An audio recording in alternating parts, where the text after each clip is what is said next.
Welcome, everyone.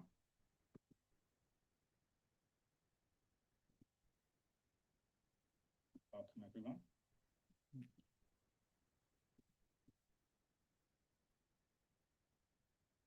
It's the first live I've done in about 6 months on YouTube or Rumble.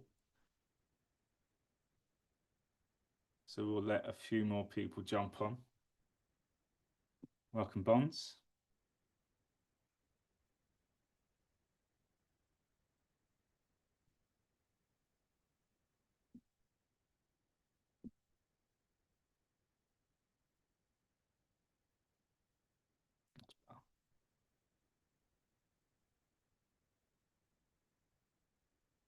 Please let us know who's on in the chat. If you've got any questions, please feel free to ask throughout. Welcome, Cherry.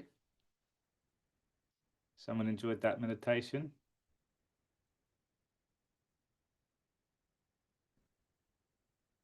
Today is a different outlook at our world, and it's a project that I've been working on for the last month especially. I put a lot of my attention onto this. I wake up in the morning and I see more and more things of how this model actually looks, which is the hardest thing to put into words. It's even harder to put into a concept or a physical, tangible model. So my intention today is to present to you of almost like a brain dump and the story of how I've got to this part so far. Welcome, Heather. I know, for me, I know I'm right in terms of the world that we live on is in different levels, and there's depth to the world that we are not shown on the maps.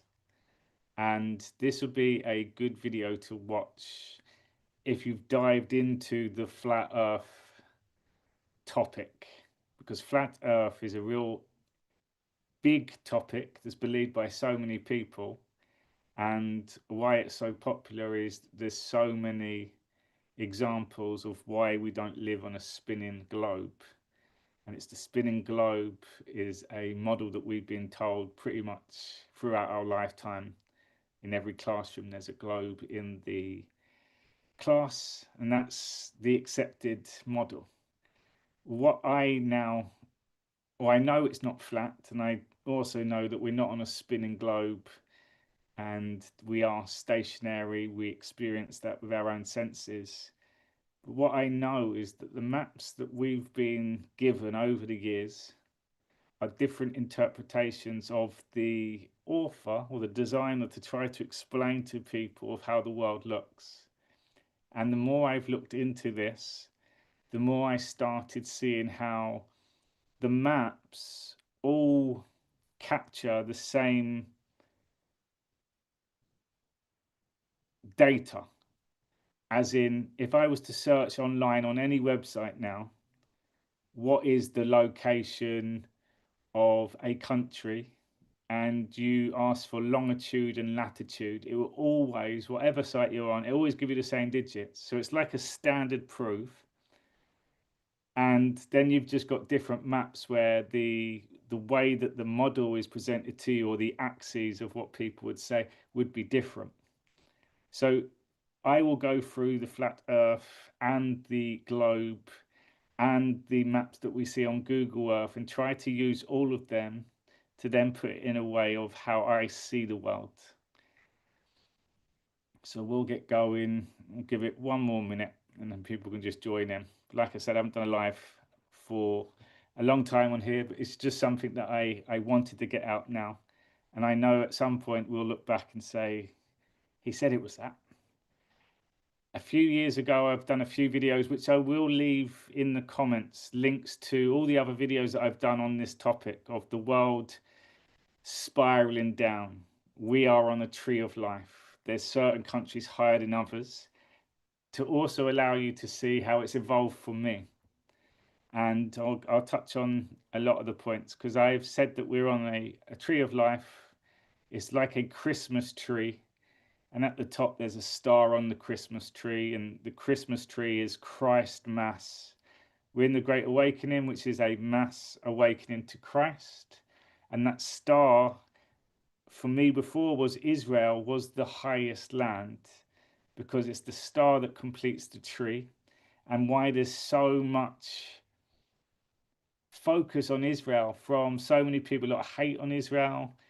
If we go back through biblical times, it's where Jesus was born, it's the Holy Land for Muslims, Judaism, and Christianity. There's a lot of people in the flat earth movement. And when I started looking into this for about 2015, it was the hate for Zionists, the hate for Freemasons, the hate for Jews, hate for Israel. So I just associated they were bad because I was following people that knew what they were talking about. But what I've obviously realized over the last few years, there's gatekeepers and they control both sides, of people that are starting to think for themselves. And you start hearing, well, the world, we can feel we're not spinning 1,000 miles an hour, and we're definitely not uh, experiencing the sun still. We see the sun go around us. It gets people questioning. And because what we've been told, then it doesn't make sense, we just naturally fall into it must be flat then, because it's not what we're told. What I've realized, they control the duality on both sides. They have to catch the people that are now thinking for themselves and get them on the other side. What's next for the world? Hopeful? No, it is always hopeful.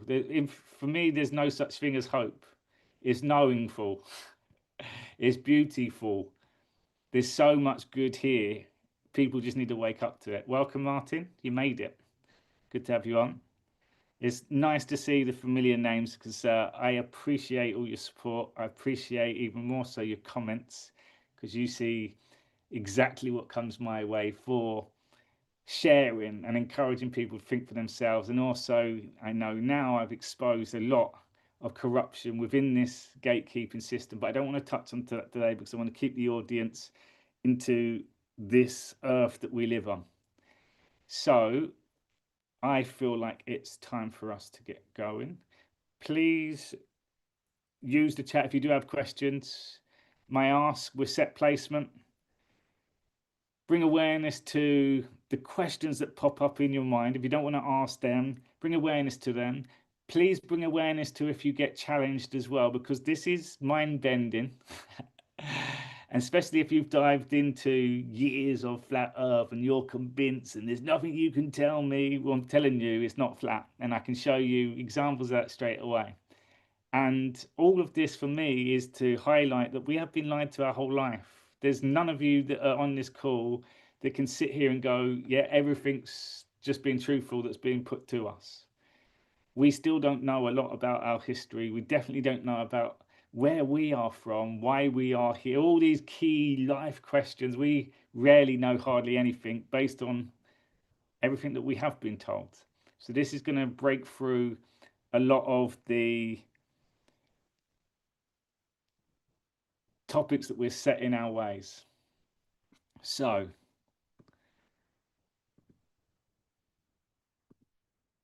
share screen.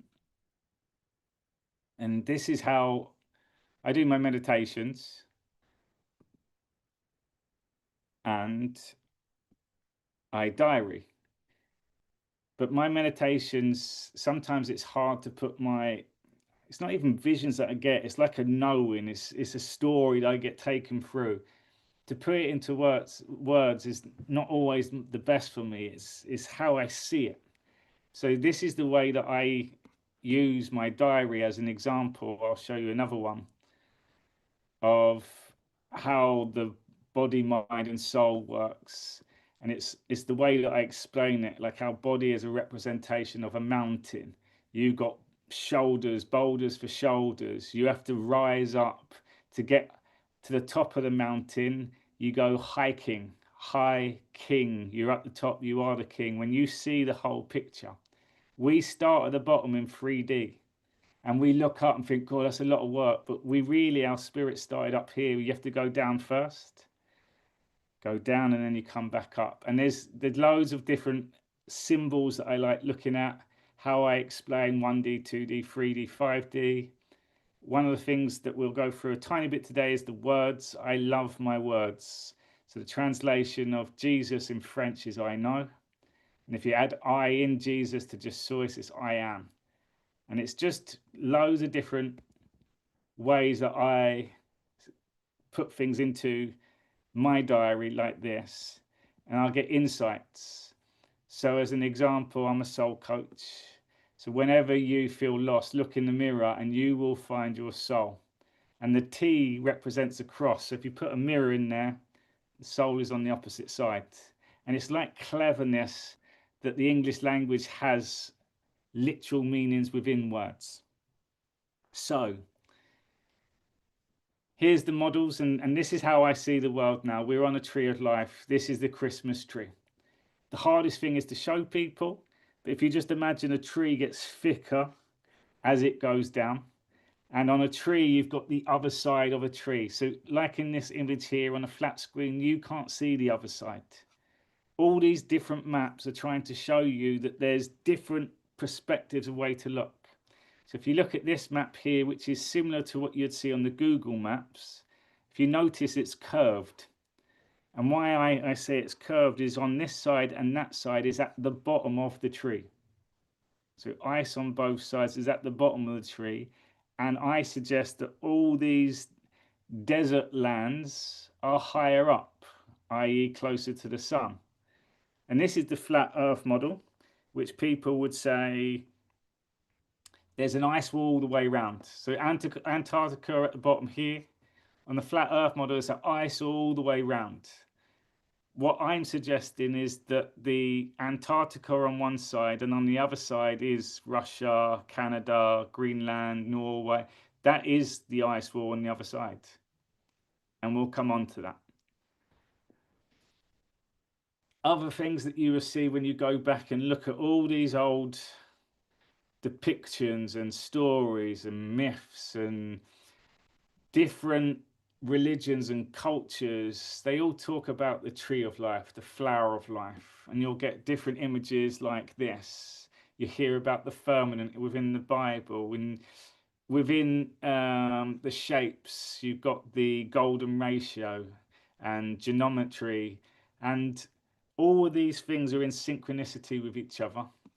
And this model will fit that too. So I like to use the reference of the flower of life too, because when you look down, it will look like there's different leaves and different lands. And then you also got the tree of life. So feel like it goes down. And I know even cartoons, when we were growing up, you had Jack and the Beanstalk. And when he got up above the clouds, there was another land up there. It's like we've been told a lot of times in movies, but we've never accepted it. Even in old depictions in different places around the world, you'll see different examples of things like spiraling down, different branches, in like a firmament tree in the middle. And then you got this one. So this is the serpent. You can go back to the story of Adam and Eve, and they took the forbidden fruit. And what I see, this tree of life represents earth, but there is this demonic entity, this system that's wrapped its way around all of the world. At every corner you turn, there's someone there to get you, to deceive you. In the Bible, Jesus got tempted by the devil. You've got people that sold out their soul. They tempt you all throughout your life. We still got free will. But this tree represents healing. This is the greenery. This is the nature. This is the fruits, the fruits to your labor. Like everything consists on this world. If we just trusted it's God's creation, and there's man that's done all they can to profit from it, to keep it from us. And there's another example which I'll show you later, which is the logo which says "Don't tread on me," and it's a snake that spirals round. Now imagine that tree again, it spirals round. This is almost saying a representation of the world.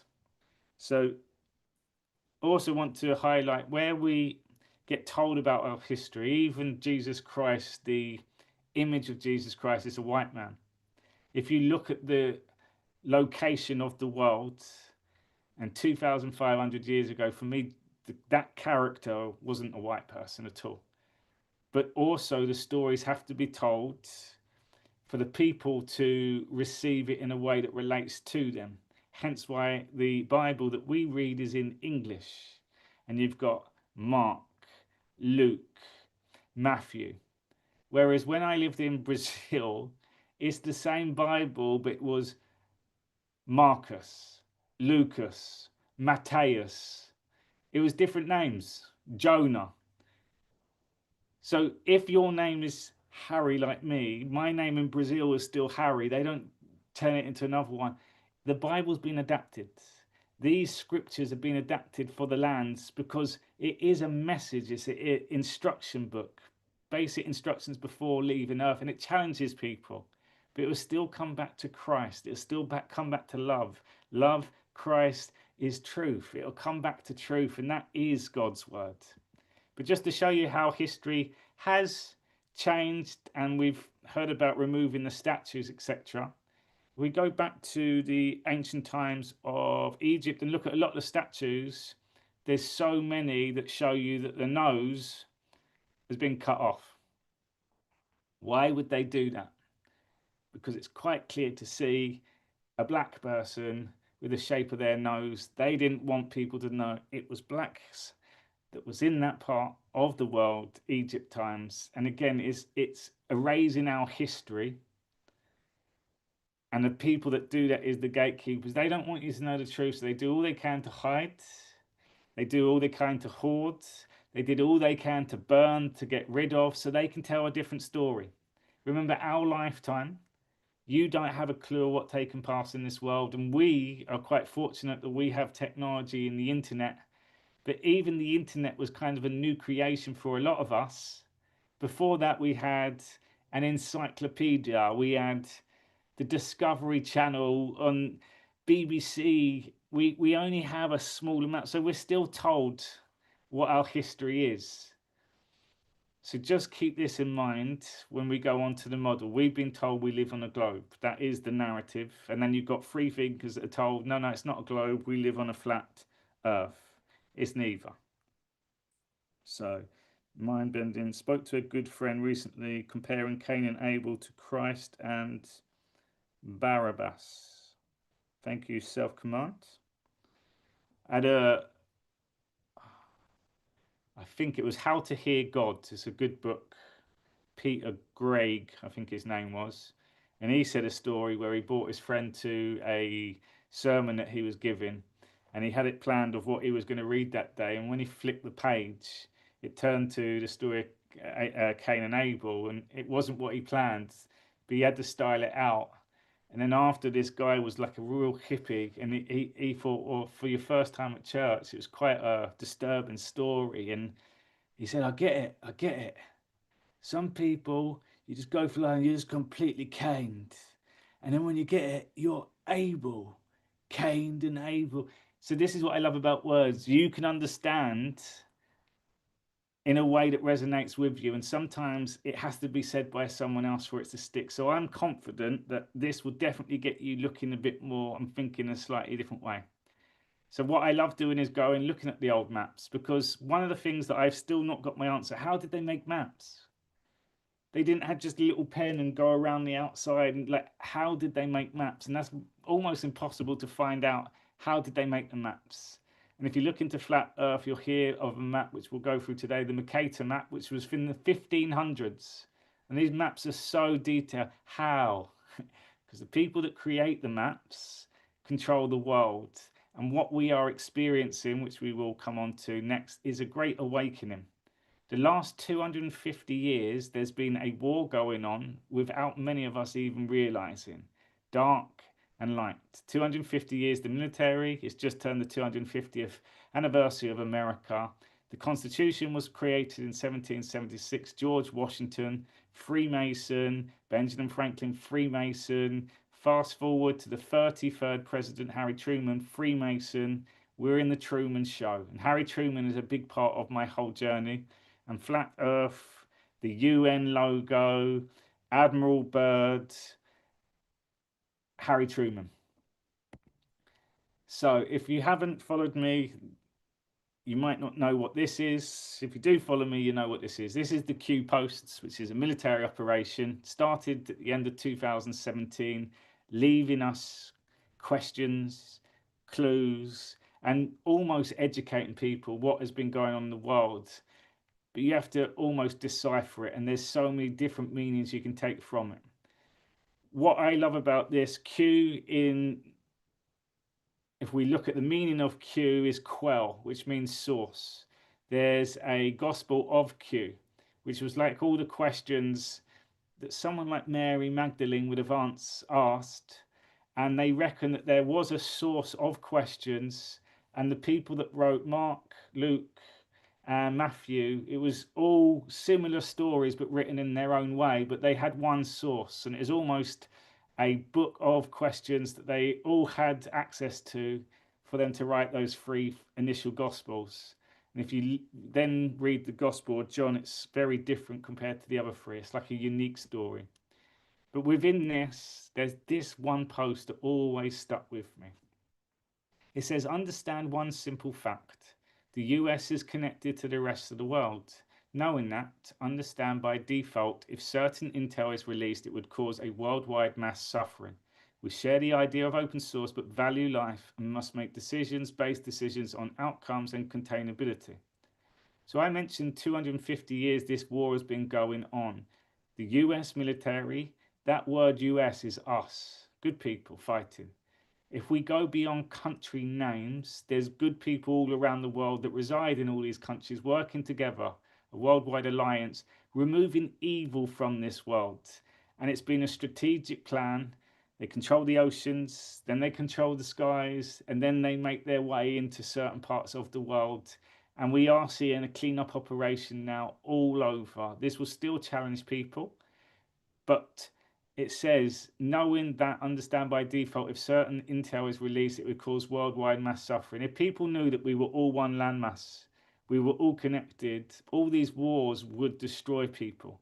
And when we understand why these wars are going on and the evil behind it, and the military have had to do this behind the scenes, because the criminals knew that it was coming, especially when Donald Trump came into power in 2017. There's two more posts. This one, it says, this is not about Republican or Democrat. This is about preserving our way of life. It says, if America falls, the world falls.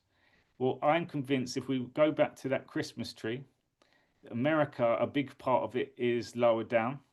And then lower than America is Canada. But America also goes up quite high because we also have around Death Valley, California, Las Vegas, Arizona. It's like all the desert lands. So I feel like America wraps round a big part of this world. Hence why you've got native Indians, African Americans.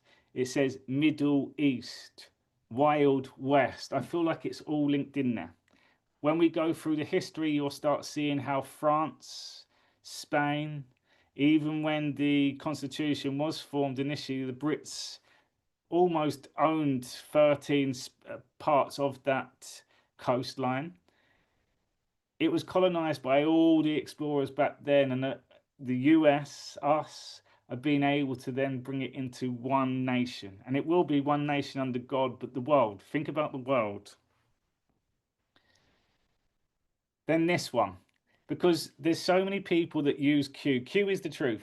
There's nothing that's been put on there. It's telling us what's going on, and you can go back and educate yourself with a lot of the questions to understand this deeper operation. But there's loads of decoders on Q. But one of them, it says, look, just to shut the flat earthers up, Q, is the earth flat? And Q says no. And I remember when I first saw Q in 2020 and I read that one, I was like, it can't be true then. The world's flat. And a lot of people are so convinced that the world's flat, but they then ignore this. They deny it. It's like, no, no, Q's just saying that to confuse people. No, Q says the world's not flat. No. And with the flat earth arguments, they will say it's provable science. our experience is the proof. Like you can tell that you're not spinning at 1,000 miles an hour. You need to be able to repeat it. You need to be able to justify it to prove it. So their logic I use in this model, and people still get challenged by it. The world's not flat. Here's an example. And you see it in the movies as well, like even in Italy and France, where the roads spiral down. The world goes downwards. And here's one of the most mind-blowing parts to the people that have created this world and put roads in and build the cities, and they obviously map it out. The Freemasons, they got the compass. It's all been designed over time. Right, we'll have people there, we'll leave that empty. This bit we'll explore later. But have a look at these roads here. Someone, and remember, we're not meant to have the technology like drones and stuff back then. Someone has ventured through this, and you can imagine in the olden days it would have been horses, and maybe even before that it would have been on foot. There wouldn't have been time back then, so you'd have told your mate or your family, look, I'll see you soon. They don't know where you've gone, they don't know if you're even still alive. But someone's gone on these different expeditions in a vast space of just land, and they've stood somewhere and gone, I know, let's build a road there. And then they create things like this. It's amazing. um, Just to show you the roads on this one, let's move that there.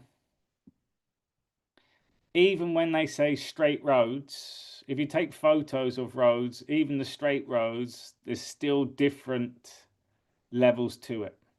Roads are very deceptive. If you look at San Francisco, and all the roads are on high, massive, steep roads, I'm convinced that that's been built and there's land underneath that takes you somewhere else. And I'm convinced it's to Asia. But the roads are being built, we just accept it. Motorways get built, we use it. It's the easy way for human beings, but we don't really think about it after that. Another quite mind-bending realization is the telephone poles. If you go on a motorway and you just see the pole, they just go across the entire world. There's a group of people that have mapped that out. Go out to the most wildest places, the most places where there's no other man would be inside. They've got these telephone poles that have gone through this. So again, there's people that's mapped this all out. And here's another part to this, is our perspective.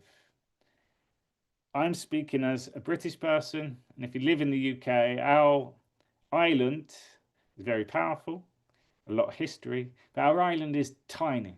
We're insignificant when it comes to size in relation to other places. For Americans watching that think you know your country is so big that just one state, in some cases, is about 4 or 5 times the size of the UK. One state.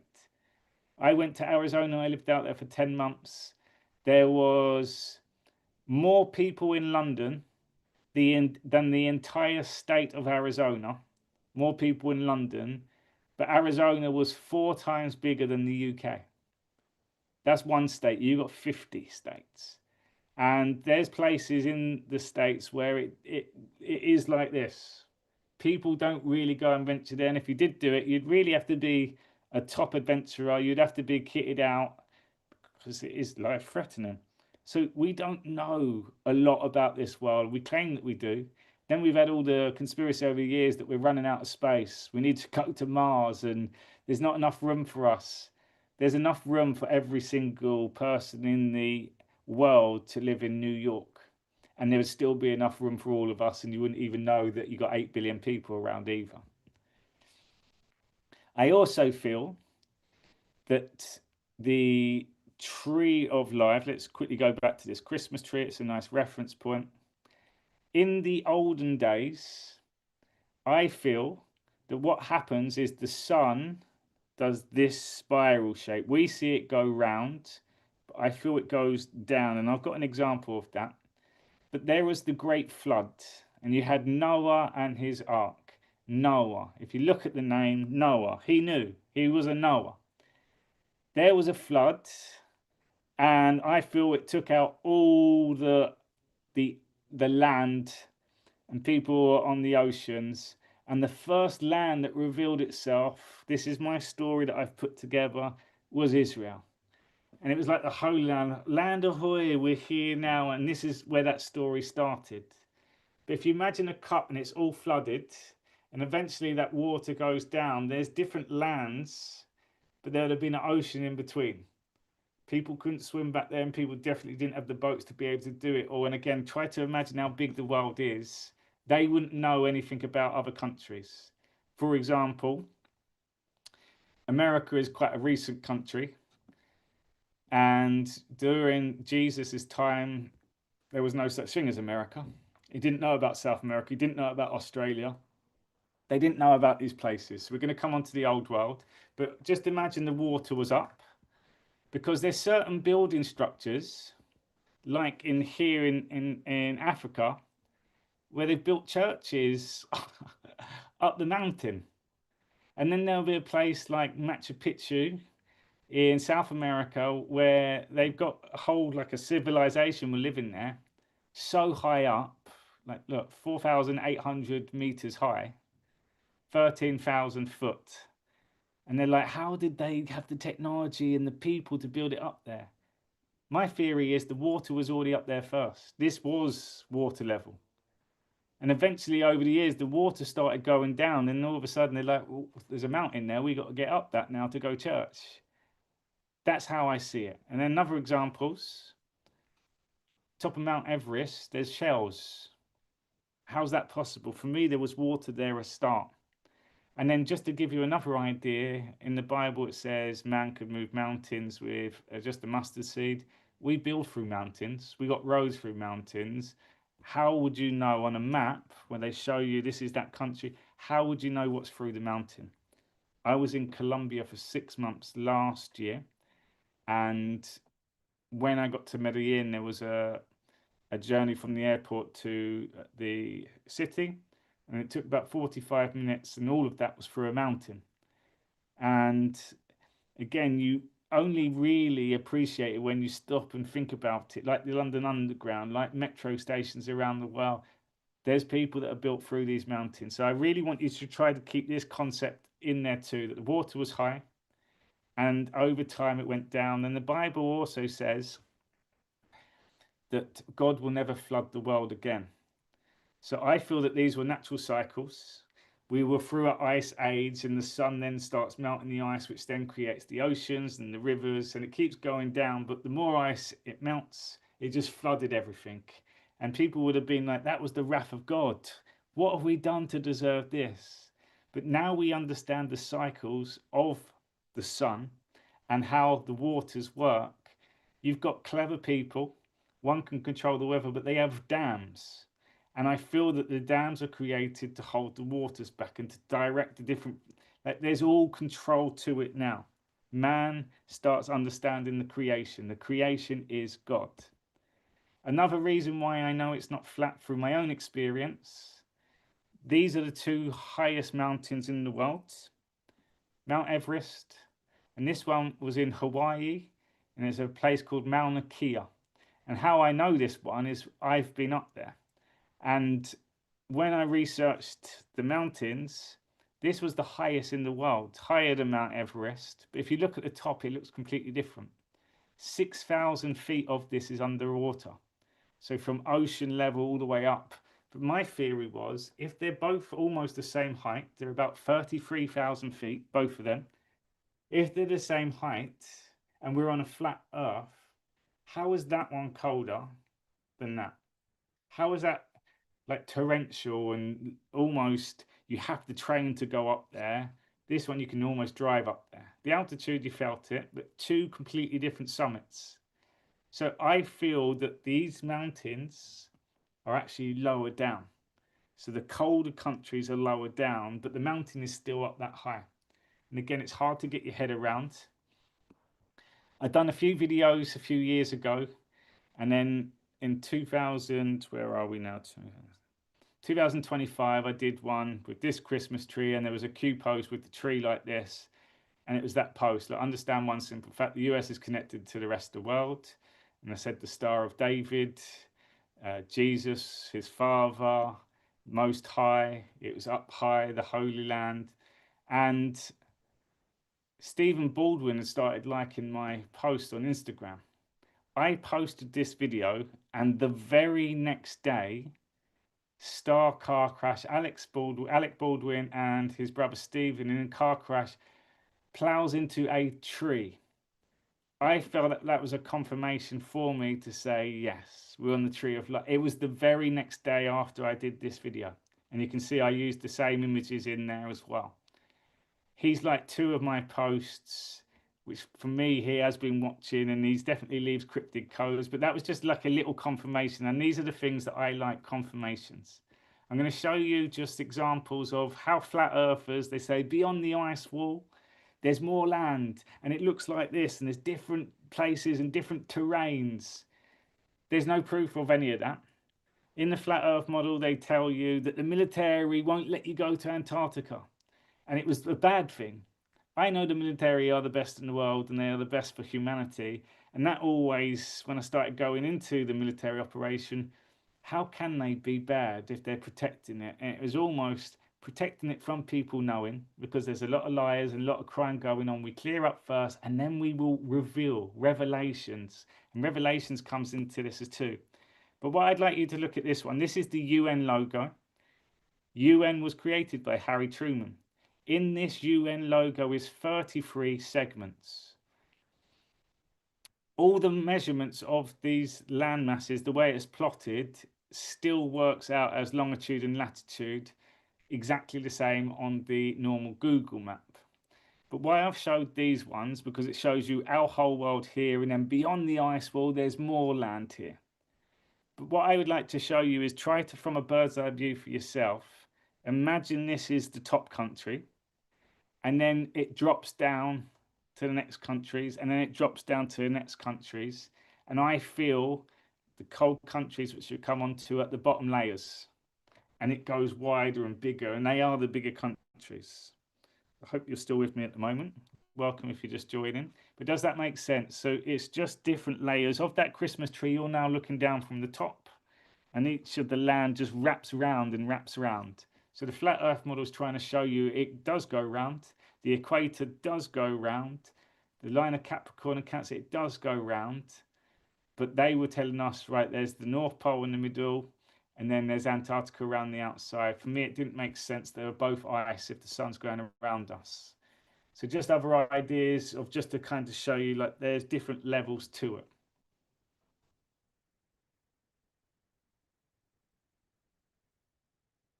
So now I've been diving into this. I've started buying loads of different maps and trying to figure out how can I put this in to show people.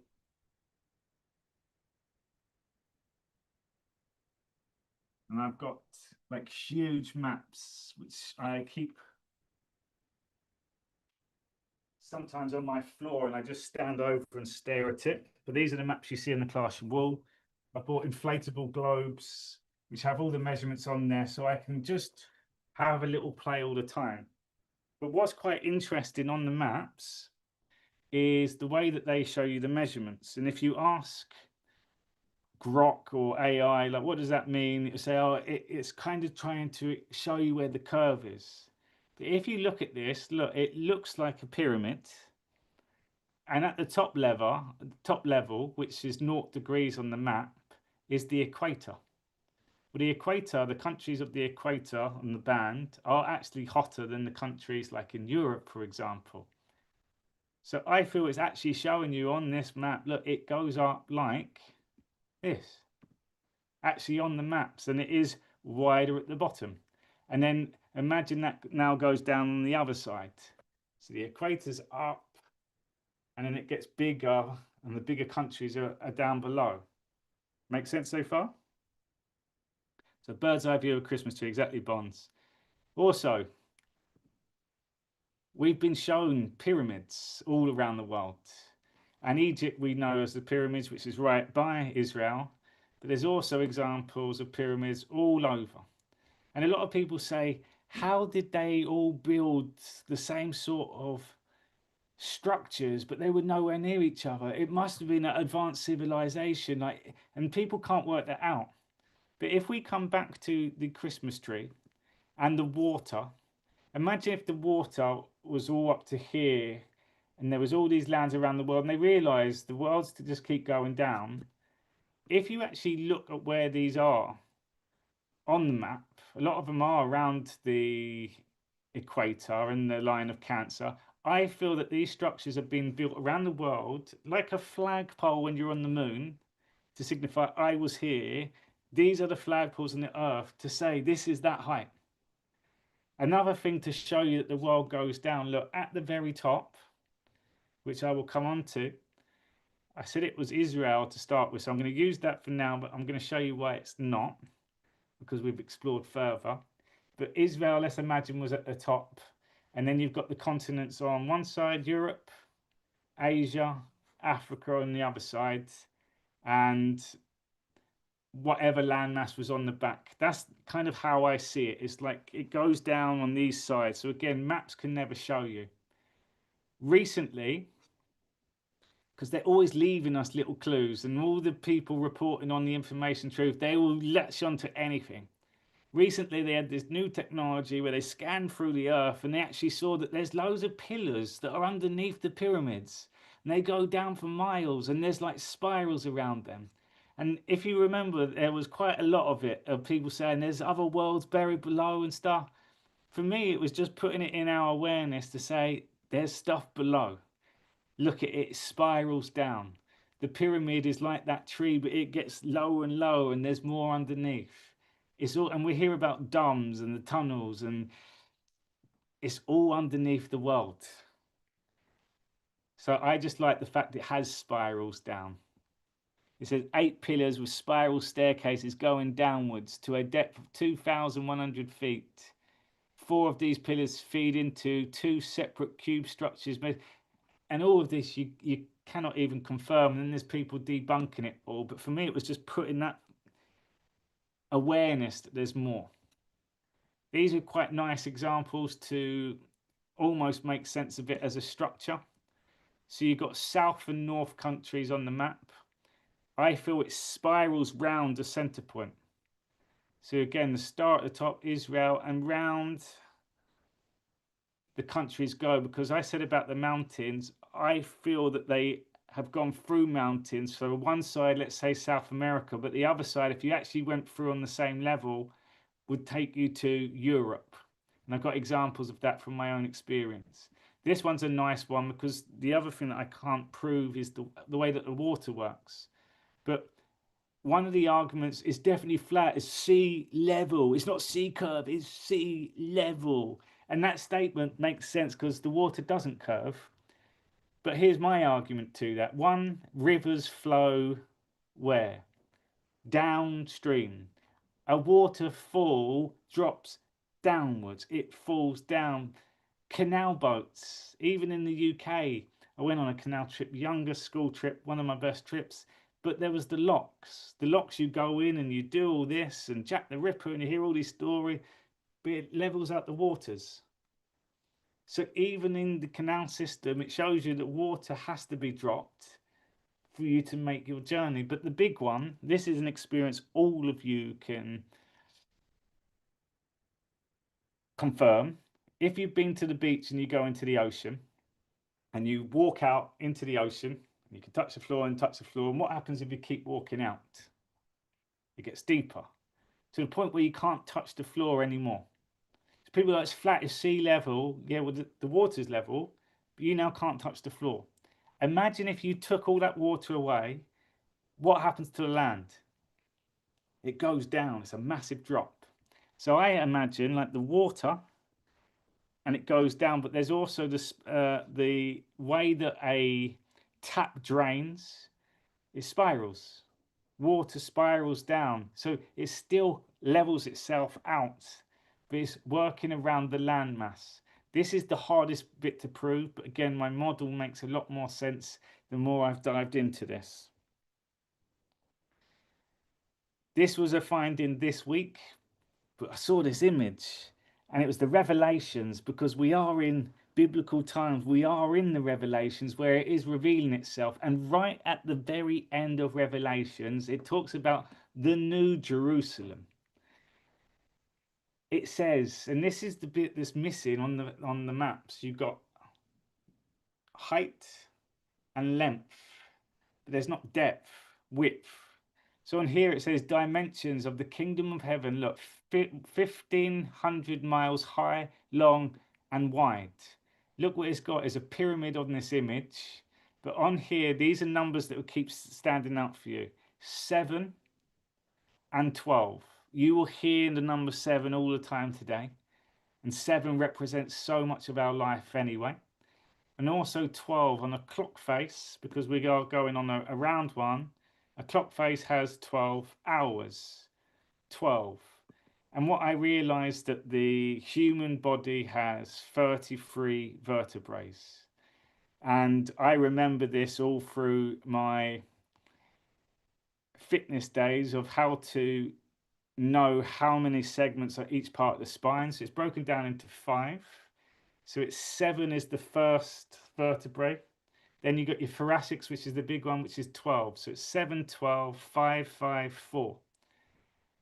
33 vertebrae, 33 Jesus died on the cross, 33 segments on here. So it's all in the numbers. So even in our spine there's 12. So look, the tree of life and 12 fruits. In the kingdom of heaven there was 7 angels with 7 trumpets. Then it also says 12 foundations, pearl gates. The walls are pure gold. No more sorrow or death. No more need for sun or moon. The river of life, the water of life, Jesus upon the throne. So I feel that there is a physical kingdom of heaven. And I've got a suggestion. Not going to reveal all the research I've done on this. But there's a phrase that it says, at the end of times. Well, time is a concept that's been created. And on that clock front is 12, 24 hours, day and night. And you can map that out on the longitude lines that they've given us for how we work out the time. But at the end of time, I feel that there's an end point to it. Some more example of these roads. And it's a lot in China that we'll find stuff like this, which it's mind-boggling, really. People can create something like that. But again, it just proves we don't live on a flat earth. All these people argue with you. There's your example. No, no, no, we're not saying it's not flat. We're saying that there's mountains and stuff. And I'm saying it goes down. This image here is a real important one for you to get an idea of the sun. The sun moves around us, but this is how I see the sun. This is over a course of a year taken in the same place every day at its high spot. So let's say noon every day, and it creates like this anemone shape, which is like the figure 8, the infinity sign. If you look at the angle of this, I feel that this is how the land is. So imagine your highest point here. So for now, let's say Israel still until we'll come on to what I think. And then down here, which is a bigger loop, which would be like the colder places, Canada, Russia. And Canada, 9 months of the year is all snow because it's further down. This is how, and if you looked at this in one day, this would be like a day path, day and night. If you look at the seasons, how is it hot in Australia, but it's the opposite in England? Because Australia is higher up than England. Seasons are longer in certain countries. When I was in Colombia, Medellin is called the eternal spring. So all year round it was spring. So I feel Colombia was on the equator as well. The equator line is the sun is a consistent height all the way round. I lived in Brazil, I lived in Colombia, I lived in Arizona. Not one of those places did the time change either, where the clocks change in the southern or in the northern countries on this map. I call south downwards. This is also a nice image to kind of show where I say the world spirals down, but like a helix DNA strand, which we'll also look at. It's all within us. We are a microcosm of the world. But just to get an idea, from a bird's eye view, you would never see this. But if you can imagine the world kind of spins round on itself, on the map you'd just see a big part of land here. But these could be 2 different countries that look like they're in different locations underneath each other, but they're just back onto each other. So it's just trying to get your vision to Look at things with depth. Look at things with a spiral. Look at the sun's path. And again, when the sun goes down, more ice melts. So another part to this is the as above, so below. But a good way to also explain is you've got the hot countries at the top. I feel that there's an emergence point in the middle, and then underneath it gets wider again. You've got different images that you'll see quite a lot of. And then Michael Jackson did a show called The Wiz, which was the Wizard of Oz musical. And Oz is going to be key, Australia, Wizard of Oz. And there's so much symbology here. And this image also shows you as above, so below. On the same Wiz, there's 7 mountains, green mountains, 7. And if you look at this city, you see the light, it's like that figure 8 again. But you've also got a single path that takes you somewhere else. So just a bit of symbology in there. Stay with me. There's certain places on the map, like on Australia. Let me just get the map up to here. In front is Japan, and then right at the highest point in the same time zone is Russia on the tip, which almost then goes on to Alaska. But Australia is hotter than Japan, and it's definitely hotter than Russia.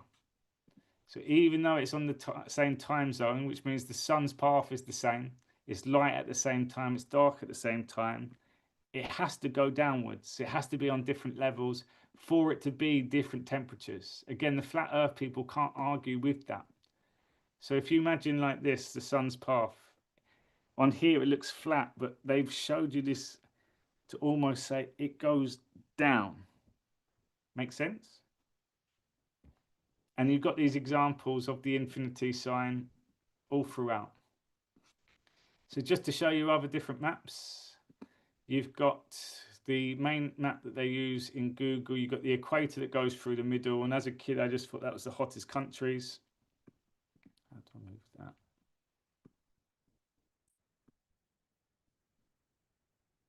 Through Australia, Namibia, Botswana, and through Rio is the line of Capricorn. And then you've got the line of Cancer. For me, it's the different paths that the sun takes, what we would call summer or winter. If we go back to this one, let's imagine that this was the line of Capricorn and this was the line of Cancer. So throughout the year, it takes a different route.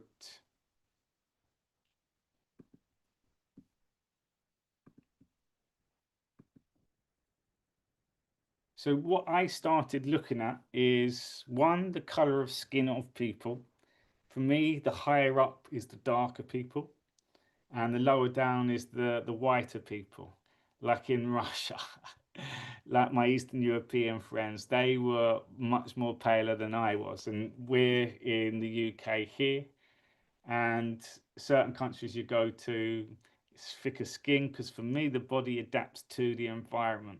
So the way that I saw it in the olden days, they say Jesus, that the people were chosen, the blacks, their body was designed to be able to deal with the scorching temperatures of the sun.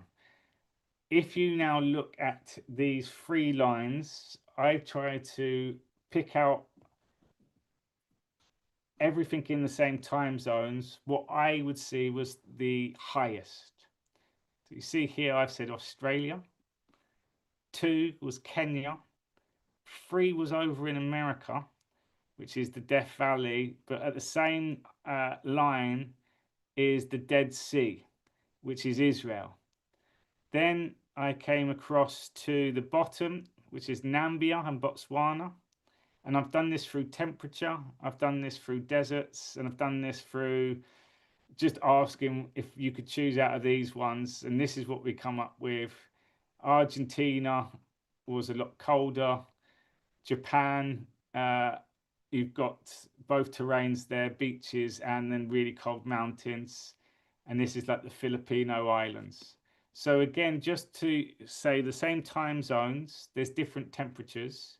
But like I said before, my whole thinking was Israel was the highest land. It's Death Valley, Dead Sea. Dead Sea was below sea level, and I was thinking, was below sea level actually the other way around? It's because it's higher up, and there's not really much sea up there. That's why it's the spirit level. Dead Sea, you float in it because it's up high. It's salt water, and then you see, look, I've done three above this, and this will come back onto, but Australia, Kenya, and America. So how have I got this wrong if this was the highest point? But what you'll see if we go back in time and there was the old world, new world, then it'll start making more sense.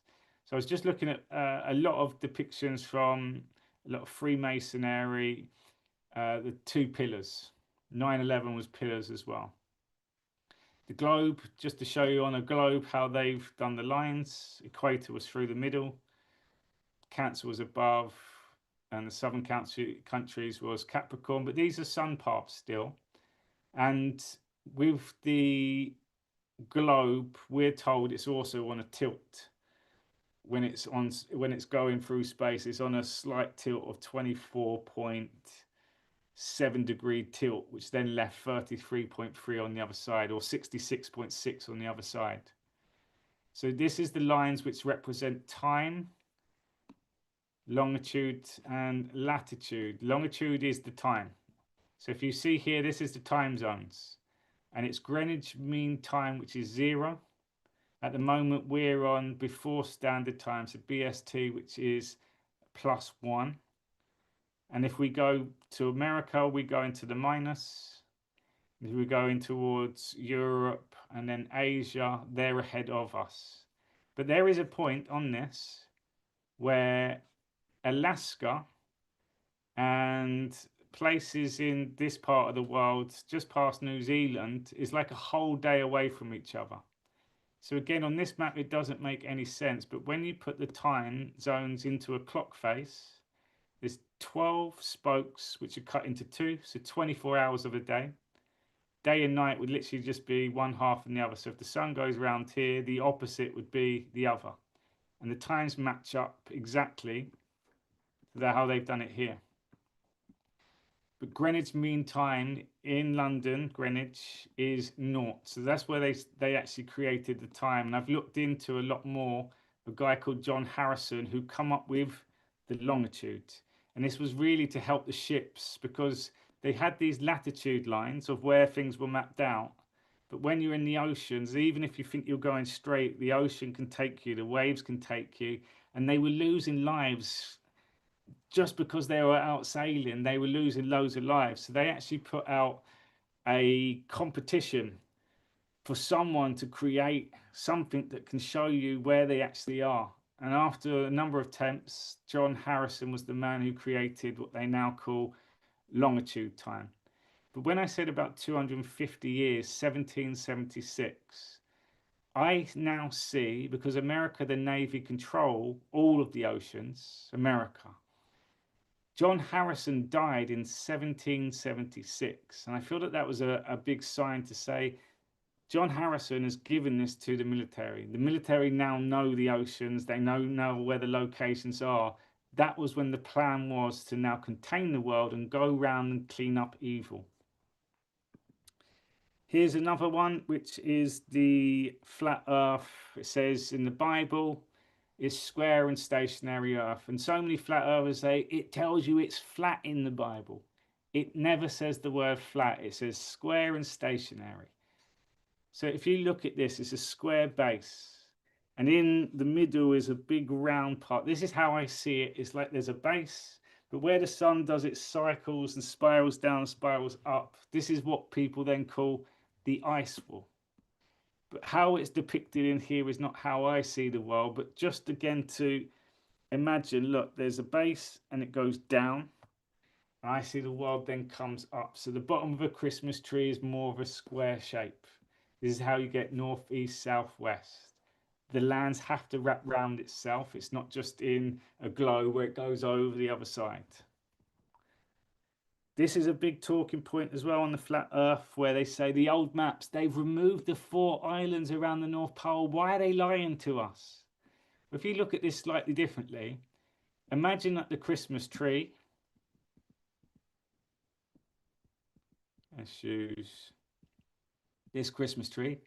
Imagine you're lying underneath the tree and you're looking now up at the tree.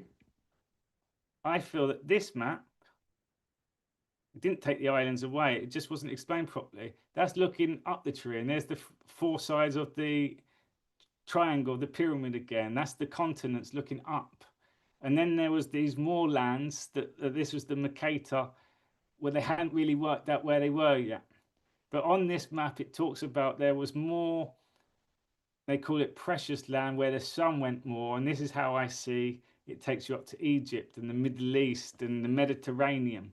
But if you imagine looking underneath the tree upwards, that's how I see this depiction of this map. And I've had fun just looking at all different maps. This one doesn't seem to be loading. So this is a flat Earth map. I actually had this poster on the wall for years, and people used to laugh when they come round. But if you look at the name of it, look, New Standard Map of the World. It's called the Gleason's map, but this is in the 1800s where they put this. This is also the same map as the UN logo.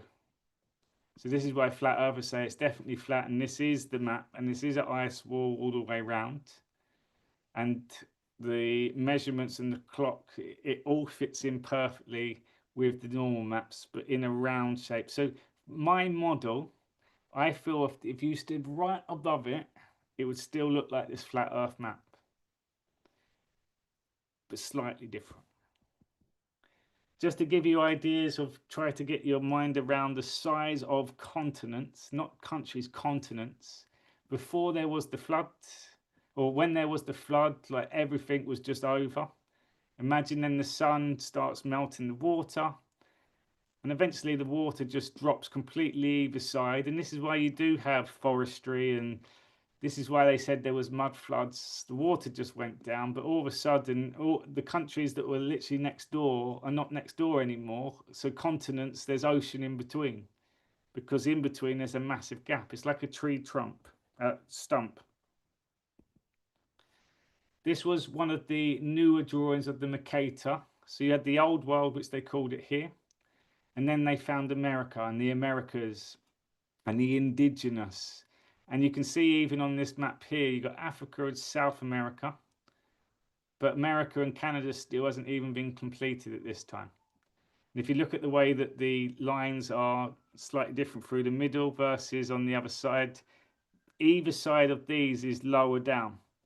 And I just feel that they were using all these different measurements to tell us, but we haven't been explained it properly. There's this map. Again, it's the same thing, but this comes really important because this helps, for me, the model. You've got two poles, the South Pole and the North Pole. The South Pole, there's Antarctica, and the North Pole, the Arctic, is the Russia, Canada, Greenland. But you can see there's still two poles. In this second map, which was that line of Capricorn, look, these lines, Australia, South Africa, Argentina. If you come back to this one, all I see that line is, look, higher, slightly lower, then right underneath.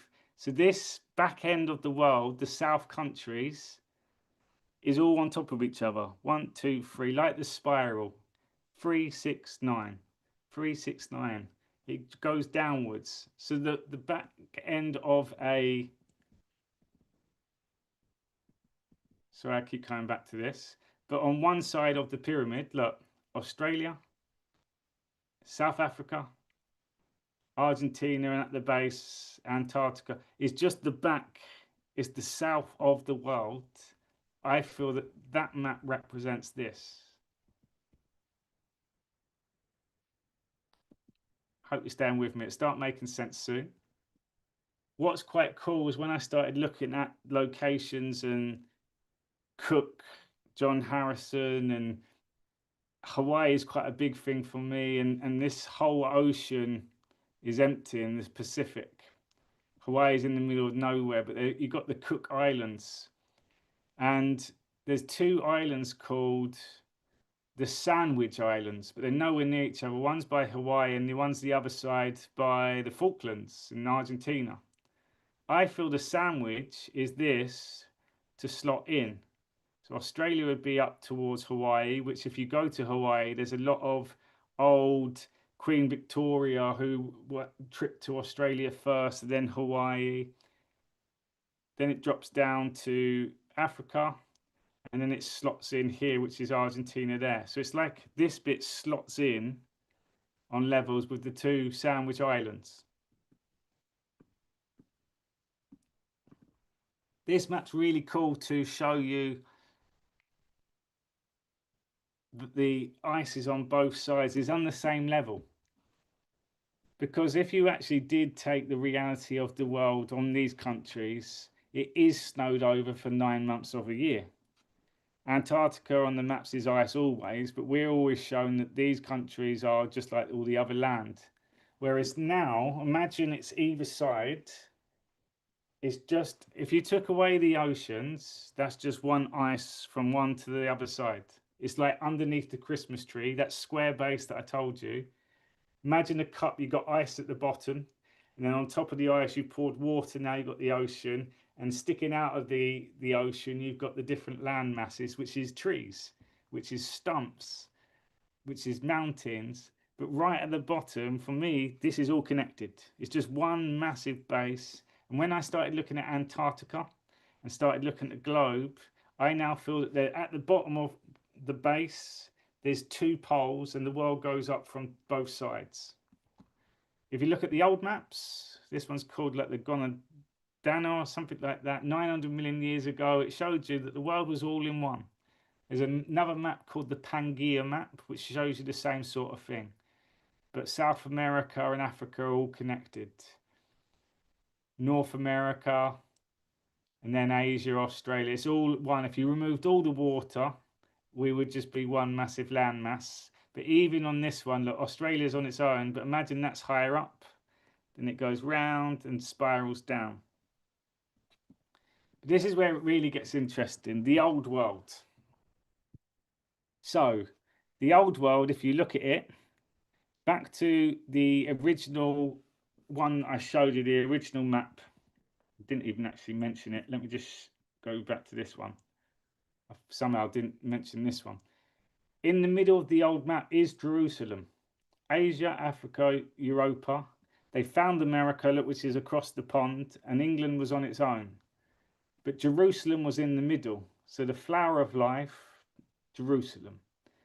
So Christmas tree, middle, right at the top. So the old maps actually showed that. So I'm coming back to here. I know I keep going back and forth, but I think it's important. This was the old map, because it doesn't have America, South America, or Australia in it. If you look at the landmass, it's all connected. So imagine the three leaves each side, Africa, Asia, Europe, and in the middle here, which was Israel. And what's quite interesting, around Israel and Sicily and Cyprus, and recently we saw Morocco and Spain, is the Mediterranean. Mediterranean, if you break down that word, equals middle terrain. So the old world, I feel like before they were able to go into the oceans, it was only the real explorers. This is all they knew. This is what it was like the Old Testament. They started then creating maps, and they started working out the way of the world back then, but they didn't know what else was out there. And explorers, when they do go and explore, they have to come back and tell their story. Everything would be about land grab as well, because people exploit God's creation. They charge us for water, electricity, they charge us for food. It's all produced by God. So the old world, which we'll come on to, makes more sense why Israel for me was always fought over. And you can start seeing how the old maps were trying to be depicted all the time. Like on this one here, there's a lot missing on America, but there's a massive ocean in between South America and Africa. but Africa on the map that we see is half empty. I feel it's the same. Come back to here. Like a jigsaw puzzle, and even as kids, you're like, that slots into that one. That is Africa, but we've got an ocean in between, so now this is South America. The dots will start connecting soon, but this is the best map for me to show you of how everything's on top of each other. So this is called the Hereford Mappa Mundi, and it's 1285. This was the map, but look at the way that they've named them all here. This is so much easier when you're now above looking down. Look, Africa this side, Egypt, Libya, Tunisia, Algeria, Morocco. On the other side of the Mediterranean, look, Portugal, Spain, France, Italy. Israel is in the middle. You've got Gaza there, West Bank, and behind it goes down to Iraq, Iran, Pakistan, India. You've got China on this side, Russia, and then you've got all the European countries. But when you have all these illegals coming over by boats, I don't think they have been. I feel like that there is a route that you can take through the mountains where you can get to the other side. France have a real immigration problem with places like Libya, Tunisia, Algeria, Morocco. It's all just the opposite side. Spain and Morocco, we've seen that on the news at the moment. It's the entry point, the Gibraltar Strait into it. On the other side is the other strait that we hear about at the moment, the Hormuz Strait, that Donald Trump's in control. When I did my research on both of them, the military are controlling these two entry points for years. The military's always been in control. But if you notice, look, it all stacks on top of each other. Israel is in the middle, at the top, the Holy Land, the land of the Most High, because it is up high. As a human being, it was like so important to be up there, like you're a king looking down on your kingdom. Hence why in Saudi Arabia and Dubai, they used to build all these massive buildings. For me, it was not so much let's build a big building. It was more let's build a building higher now than over there. And we're now the highest point in the world. But this map's a nice one because it actually has Jerusalem with the star in it there. I like this because it helps me plan my new worlds using this model, because I feel America, Russia, and the bottom of Africa all just wrap round like into bigger layers of the Christmas tree. But look at this bit here, Europe, and then it's got Norway, and it's massive. Norway on the maps that we see is tiny just here, but Norway is really significant when we look at Antarctica. For me, Norway goes down. Big part of it goes down. So just wanted to show you, this is I really feel that the Spain invasion from Morocco was to kind of show you how important this part is. This is the Mediterranean. You got the Black Sea and you got the Dead Sea. 95% of the water from the Mediterranean comes in from the Atlantic. 95% comes through that Gibraltar Strait. If that was closed up, there would be whole turmoil. The other part of the water comes through Suez Canal, the strait. So this, for me, this Mediterranean Ocean, or it's a sea, it's not even counted as an ocean, is higher up, hence why it's salty water, and it gets filled up from the Atlantic. It's like an overspill all the time. It's just interesting how this just popped up in the news recently. And here's just another example. Look, the Atlantic Ocean, this small little strait, and Gibraltar, if you look into it, the military, when they took that over, they've made tunnels, so many tunnels in Gibraltar. So it says 95% of water from the Atlantic Ocean. The Atlantic water pours into the Mediterranean through a narrow Strait of Gibraltar between Spain and Morocco. A massive non-stop current of water flows eastward to keep the Mediterranean filled. The Black Sea water flows down into the Mediterranean from the north via the Bosporus Strait in Turkey, and then major rivers, freshwater rivers from the Rhone in France, Po in Italy, and the Nile in Egypt drain into it. 95%. And it says, fun fact, 100-year journey. Because the Mediterranean is so large and the bottleneck at Gibraltar is so narrow, it takes about 100 years for a single drop of Atlantic Ocean water to enter the sea, circulate all the way to the Middle East, and finally back into the ocean. 100 years of that. We're told watch the water. The next World Cup's actually in Morocco, Portugal, and Spain. I do see that there's going to be a lot of significance because it has been shown to us. This is the map that you see on Google again with the different terrains, deserts, forestry, and then you got the snow countries as well. Another example. So this is how I was trying to figure out what are the hotter countries. And in my method to this madness, the hotter countries are higher up. And when we get onto the Antarctic Treaty, there's 56 countries on the Antarctic Treaty, and most of them that are not on it are in the Middle East because it's up higher, it's above other lands. So Australia here is just in the middle. I wanted to show you this one because you've got Madagascar, you've got the Filipino Islands, and then you've got these islands over the Caribbean. In my model, I've said that those islands are all on the same height. They're all just around, like the middle of the ocean, they're around there. So this is the best way that I can explain this model of how I feel it looks. And again, once I get all the oceans right and the way that it all backs up, it drops down, down, down in land masses, and water drops down too. So like this waterfall like this. Imagine Australia is up there, and then you have, which I'll show you in a minute, these islands, Caribbean islands, the Filipino islands, and you've got the Madagascar and Japanese islands too. I feel it's the same height, and then it drops down because there's places in Mexico and in Colombia where it's really high altitude. And England played out in Mexico, and they were saying they couldn't get used to high altitude. I feel like again these new world countries that wasn't on the old world map are actually higher up. They didn't know about it before. And then let's say that Israel is here. There's a whole higher part of the world that no one knew about before. Israel would be here. Again, it doesn't make sense, but it's trying to, well, it does make sense. It just is hard to put into a concept. And this is all I keep trying to do. So I mentioned the three places, different parts of the world. Look at these oceans. Philippines, Caribbean, Madagascar. These oceans all, like Maldives, you've heard about the Maldives and Mauritius. And even if you type in, I think I did a search just before I come on here. Let me just quickly just to show you Japanese beach waters. Even in Japan, look, it's like heaven.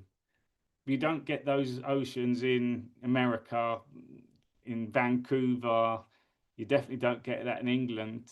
So I got a feeling if we looked here, here, here, and here, they're all kind of higher up. And if you look at that line that I showed you before, which is called the Capricorn, these all just go around, which I would say like this.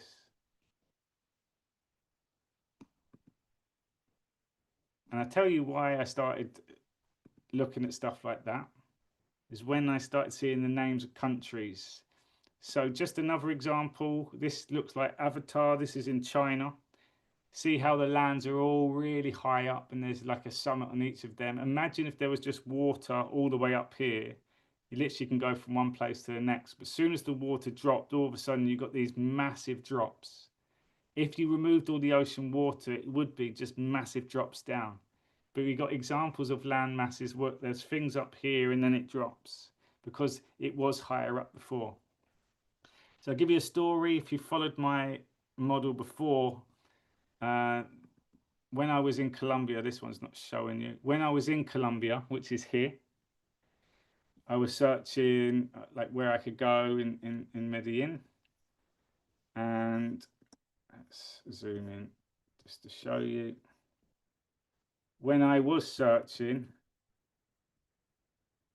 I happened to see this name, Armenia. That's interesting because I'm in Colombia. There is an actual place called Armenia. So I just searched Armenia, Colombia, and then Armenia in Europe, and look what I found. Look at the flags. Straight away, I'm like, hang on a minute, they look similar, but it's just a mirror. And then I looked at Armenia, Colombia, which was the coffee district.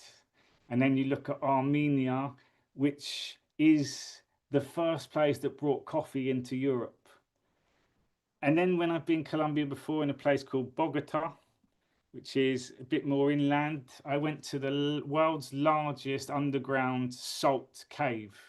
And underneath there was like a cathedral and a church, and it was amazing how big it was. And I remember one of my Polish friends said, well, we have the second biggest salt cave in the world. So if you look at Armenia and Colombia on the maps, they're nowhere near each other. But Colombia is full of mountains, and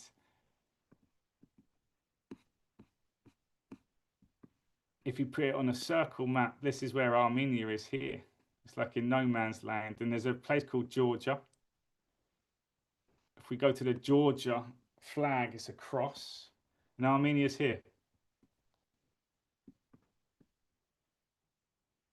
So I have a feeling that the mountains from South America take us into these points here, which is in the middle of Europe, Asia.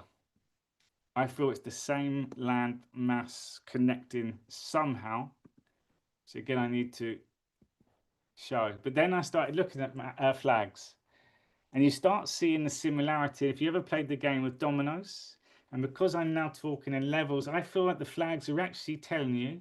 So these flags all begin with Ireland, Ivory Coast, and India. Orange, white, and blue. There's not very many countries with orange in there. But if you notice, they're a mirror of each other, and then it's stripes. Imagine if the land goes that way, and that one's under, and that one's there. So I started looking at more flags. Again, it's just out of curiosity. There's so much similarity with so many flags. There was Georgia's one, there was England's one. England, the United Kingdom, I feel unites with a lot of the countries, and the United States also does the same. But United States, look, Liberia and Malaysia all seem to have the same similar flag, but different stars on there. Thailand, Costa Rica, two islands, like I said, South America. It's like a DNA strand, but in reverse. Cuba, Puerto Rico, Russia, Slovakia. And look at all the Middle East countries. It looks like the Palestine flag, but Jordan, Kuwait, UAE, Sudan, they all look similar.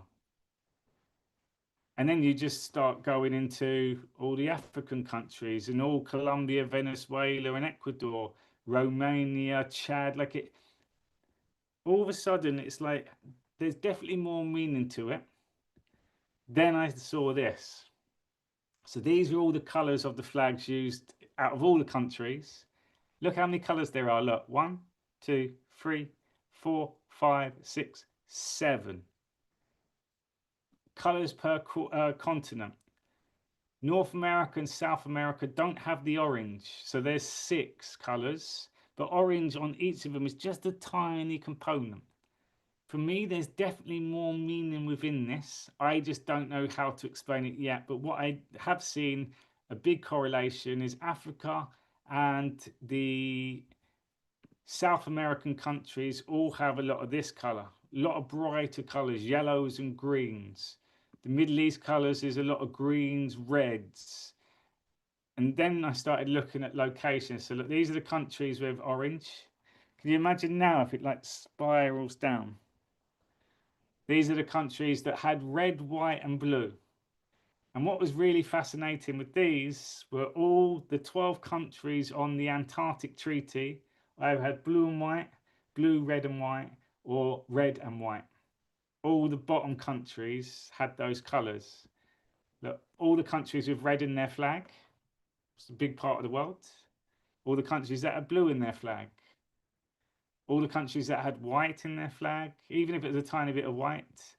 Here's all the yellows and greens, but look, South America, Brazil, Africa, and a bit of Asia. There's definitely meaning to it. I just haven't figured it out yet. So here was another one. I've said in my video 2 years ago that the Amazon rainforest is connected to the Congo rainforest. And here's the Congo, here's the Amazon. And why I've said that is because it swells down.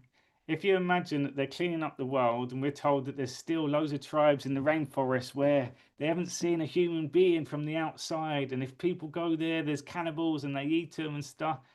I feel that the forest, the Amazon, was the last place, and they're still trying to work out how to go through all these places now to start seeing what else there is. When I was in Brazil, I lived in the middle of nowhere and I was taken to rivers that had just been located and crystal clear waters and stuff. Then I started trying to work out how do the oceans look around there, because there's certain places that you can't actually go to the ocean in these countries. And then I found these things called plumes. So there's plumes in three spots around the rainforest in Congo, Brazil, and the bottom of Brazil and Argentina. So again, Congo, Brazil. If you look at the colors like the islands that we showed you on the other one, they look very similar.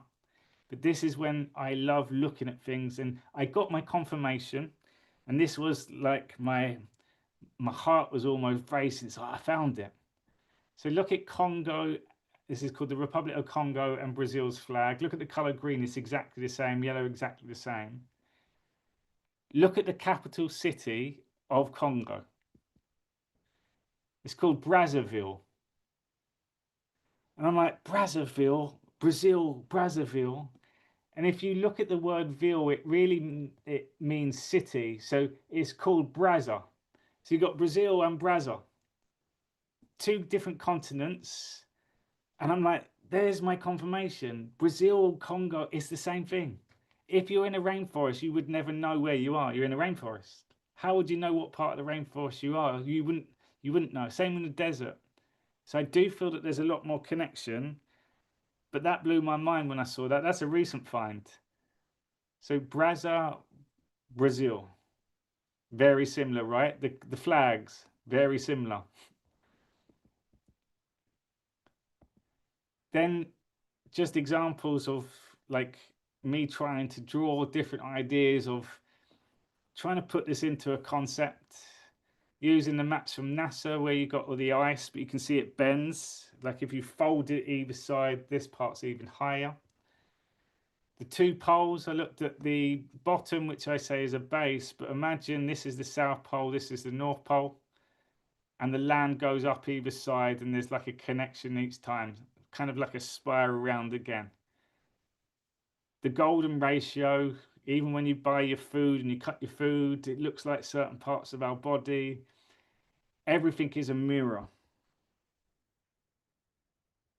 But this is the cool part, and this is again the base of the world, Antarctica. We've heard about the Antarctic Treaty.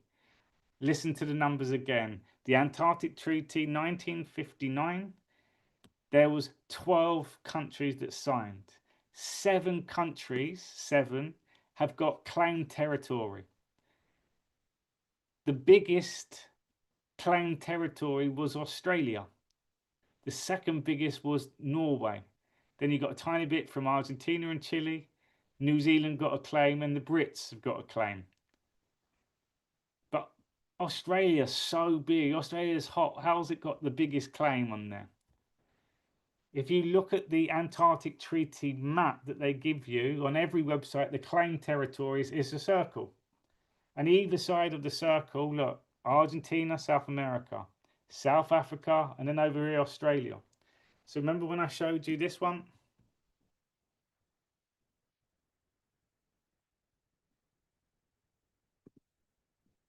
Look, Australia, South Africa, South America, then underneath Argentina. It's all the back end.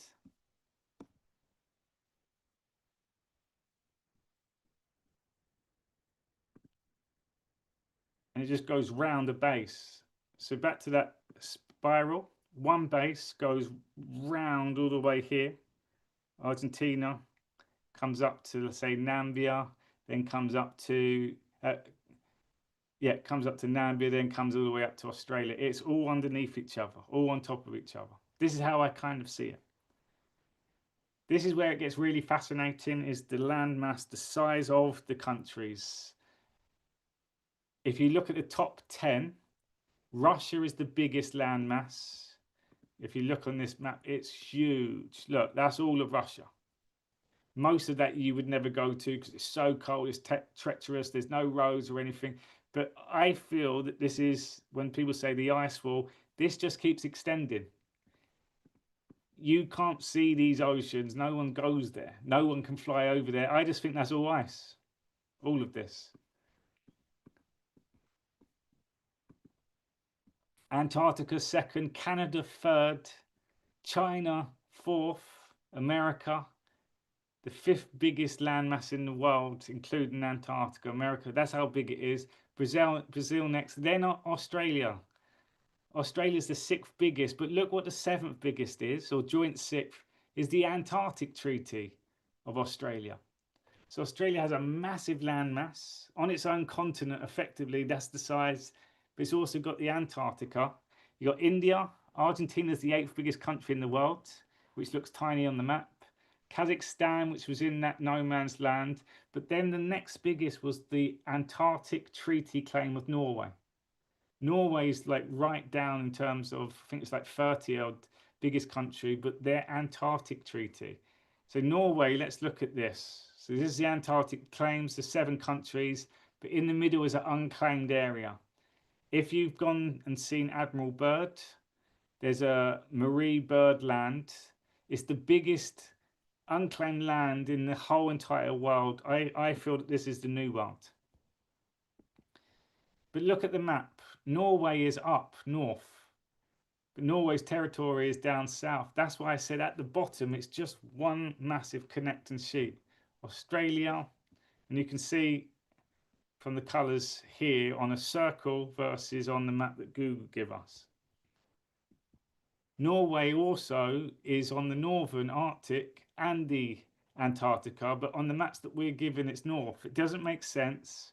But if you look here, look, the claimed territory for Norway and the lands it owns, look here, here, here, Queen Maud Land. That's the 10th biggest landmass in the world.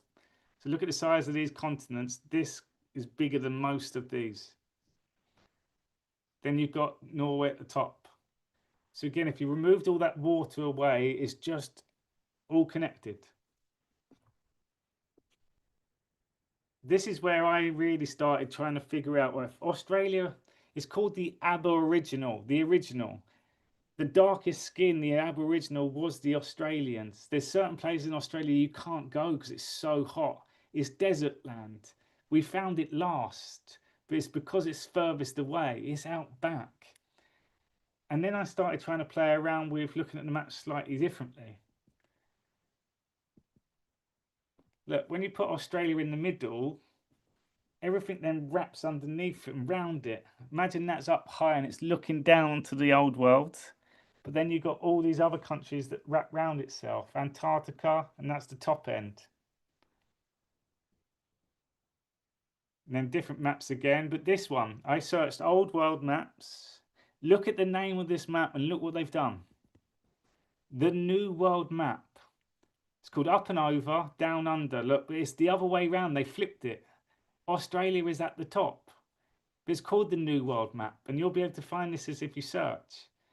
When you look at it like this now, look. The North countries are down, but look how Canada and all these islands around Canada and Greenland, look how it connects with Alaska and Russia. And you can imagine now on the other side, Antarctica is just a whole base round, but Australia's up high. When you look at it, it just looks different when you put Australia in the centre. So how does the waters work? 'Cause it's always sea level. If Australia's up and it's an island, how does it work? Well, if you imagine that the lands go down like this and there's a tilt, this is kind of how I see it. We're almost in a contained system. We're told about the firmament, but the water's still is sea level, but the landmass would be different. Australia, massive. When you start actually looking into Australia, this is where it got really exciting for me. My sister lives out there and she thinks she knows it all about it. When I started looking, there's no one can tell you that they know about Australia because it's so big. Western Australia is a state, and just you drivers in the UK and even America, just to get an example, from one place to the next place in this state would take you 36 hours to drive. That's like going up to Scotland and back about 4 or 5 times in the same state. Perth is nowhere near all this. But what was quite fascinating again with Australia was it's such a big landmass, but only 5% of that landmass is occupied with people living. 95% is empty. And where all this started coming up more and more was like the clues in the names, and in my meditations I kept being shown Australia and the spiral and the tree. It's like I have to kind of prove it. And at the World Cup halftime show where the world was watching, Madonna started underground and everyone complained about her terrible performance, but she come out underground and there was a heart in the ground and she come up. And when she come up, this was on the pitch, but Australia was on it, no other country but Australia. And we'll come on back to this in a minute with the band that was playing. So we come back to this one. Look, the old map, Jerusalem was in the middle. Look at the national park name in Australia, Mount Jerusalem National Park. Then I was trying to work out the different countries' temperatures. Again, these places in Australia are up there with some of the hottest places that you can go on the earth, which then keeps confirming my theory that it's up higher. And then you start looking at the temperatures. Australia is one of the flattest countries in the world. So the terrain is almost flat all the way through, but it's still hotter in this part. And there's a part called the Red Centre. The Red Centre here, possibly the hotter in the land. There's a place called Alice Springs. And this is a Urahi, I can't pronounce it, rock. And was quite a bit of a coincidence. My sister, who lives out in Sydney, when her husband, my brother-in-law, proposed to her years ago, he proposed in front of this rock. He said it was the biggest rock that I could find you.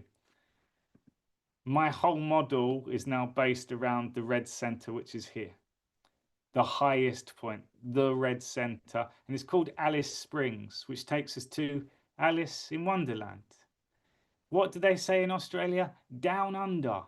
It's down under. You come down Australia and it'll connect you to the rest of the world. Out back, down under. All these different things. The Wizard of Oz, Australia. There's videos online which I can show you. Just a brief one now. It's empty. But these are really fascinating longer videos which I can show you. Just a brief one now. This one. Why is Australia almost completely empty?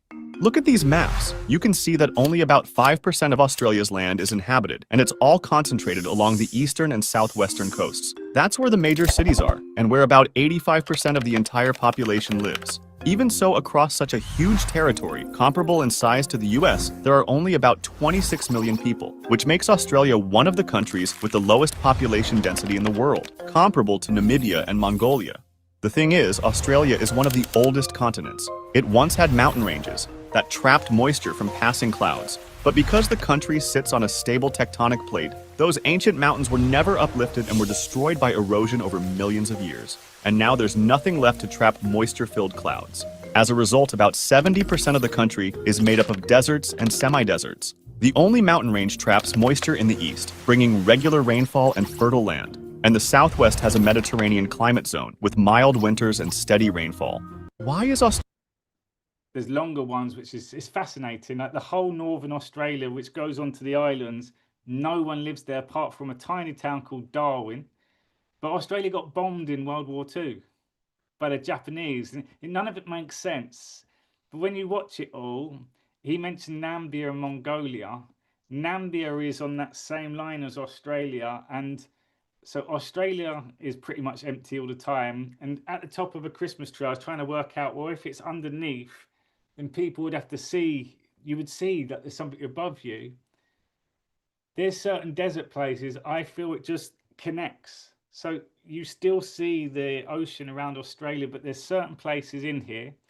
So I searched different rock formations around the world, which is similar to here. Namibia was similar. Look, and 97% of Namibia is also empty. So I feel like in the desert, in the jungle, you could be walking through, you don't know where you are. I feel that there's certain parts of Australia where it's connected and it just branches down. Like there's a branch that goes that way, there's a branch that goes. No one would know because you can't go there. And all the roads that have been built there, unless you went on your own, but it's so big, you're putting your life at risk. So we won't know. But I just want to show you this video that popped up. So nearly there, people. Just almost finished. So this is Namibia again. There's a red center there. There's another desert there. The sand, the rock formation, the temperatures, all very similar. And if we just come back to this one, look, you see Australia here. The Capricorn line goes exactly through red center Alex Springs, and it comes all the way through Namibia. Again, it's this, for me, it just goes bob, bob, bob, and then underneath Antarctica, the south side of the countries. But watch this as mind blowing. Watch this video that popped up on my Instagram.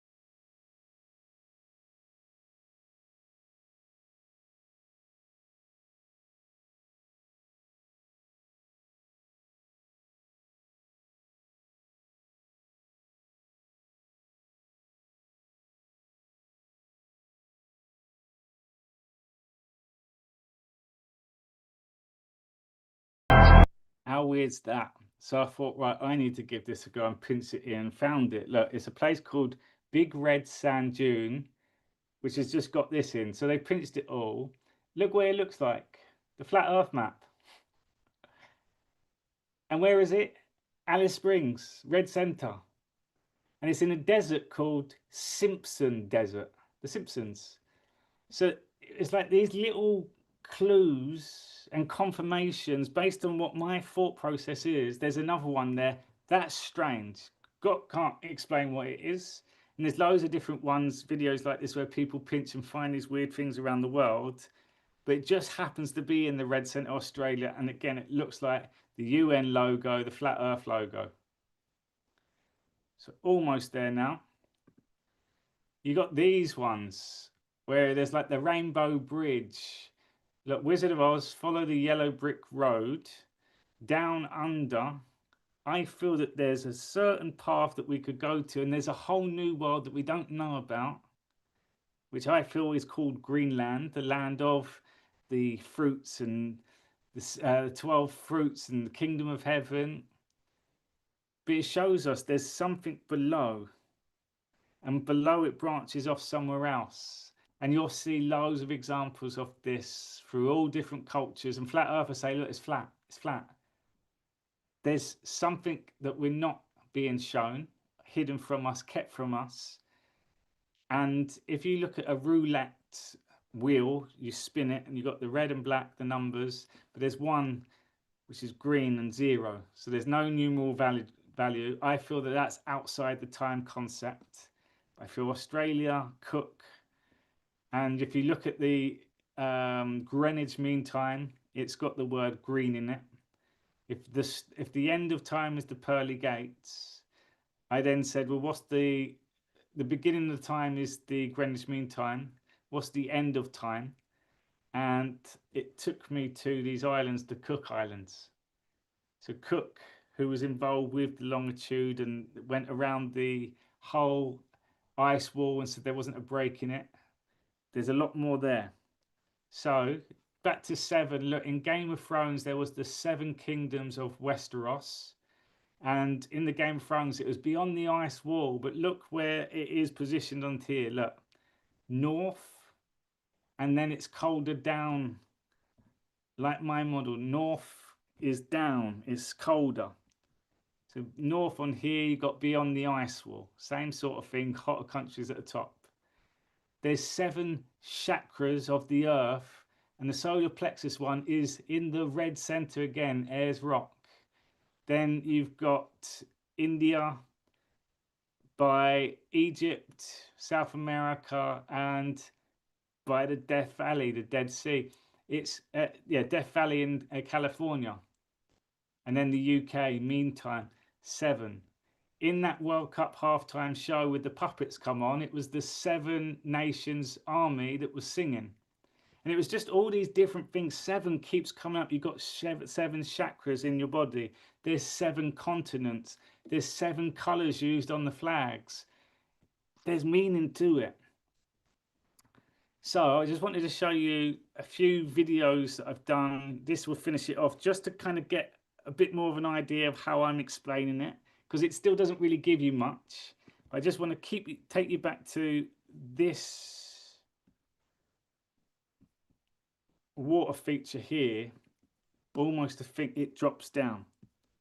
Look at the different islands from different continents is similar. Look at the jungles, they're similar but at different continents.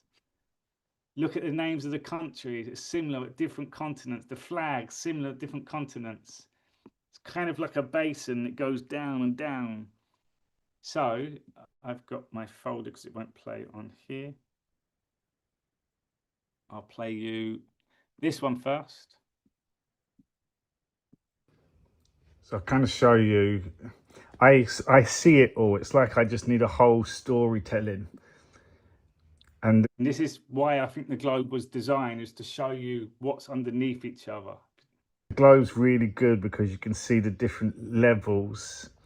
But obviously the water is the deception and the curves. But I'm almost feel like I've figured out these lines. So Australia is the highest, always will be. And imagine if the world, Australia's up here and it goes down like this. And then behind Australia, it's like a mountain. That's just a straight drop. And if you removed all the water, like if you go ocean diving in Australia, you can dive down really deep and you can see like rocks and corals and stuff.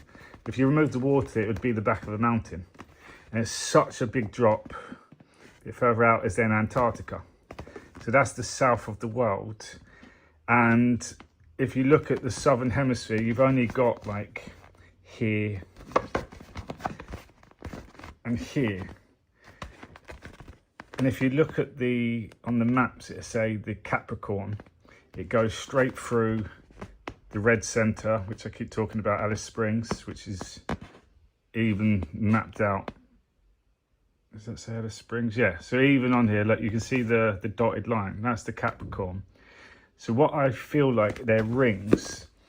So you've got Australia at the top, and then it goes down. But you've got the equator, which is like a top ring, and Capricorn and Cancer is the top countries. But then all the other lines under here is the depth, the 7 levels. But it's just showing you that where the hot ones are on these Capricorn line. So look, as an example, this Capricorn line goes through Namibia and Botswana, and I've said Namibia is definitely connected to there. But South Africa isn't in this dotted line. It's the top of South Africa. So the way that I see this world working is this is directly pretty much under Australia. Look, there, and then South America. So it goes dung, dung, dung. But if we go into this angle again, the back of the mountain, this is underneath there. It's not obviously curved like that. It's right underneath. So I just see it that Namibia and Botswana, they're hot. But the lines underneath mean they drop deep. So you got desert, and I'm pretty convinced that would be lower. And South Africa gets really, really low down. Does that make sense? It's like the desert countries are here. So it's like a stepping stone. Let's say it goes 1, 2, 3. They're the hot bits. And then it spirals round, so it gets lower there. I'm pretty sure that's Angola. That's still higher up because Angola takes you to Salvador, which is where I lived for a while.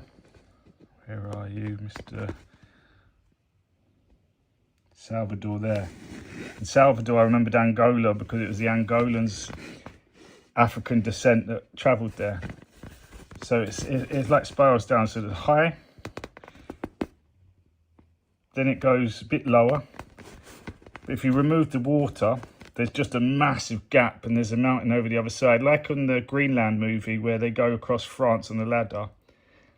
If there was no water, you're to Angola, but then it wraps back round again to South Africa. And then South Africa wraps back round to Argentina. So it's all underneath each other. So if you look, 1, 2,